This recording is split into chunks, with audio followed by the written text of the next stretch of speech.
For the past hour, those who favor and those who oppose expanded gambling in Alabama had their say. News 4's Ken Curtis in our newsroom with what we heard. Ken? Hey, Baylor, that public hearing now wrapping up in Montgomery in the State House, room 200, where they're talking about expanding gambling in Alabama. It's not the first time that this bill has come up, and the arguments are always the same. Some claim it would deepen compulsive gambling problems, create moral decay, reduce property values, and increase crimes. Those in favor of more gambling say it would give a robust economic boost to the state and improve education.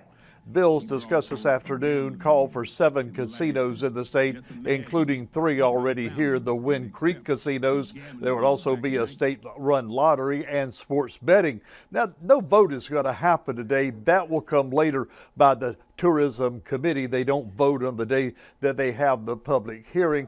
If the Tourism Committee approves this package of bills or a package of 2 bills, that legislation would move on to the full House. If the full House votes in favor of it, it would then go upstairs to the Senate.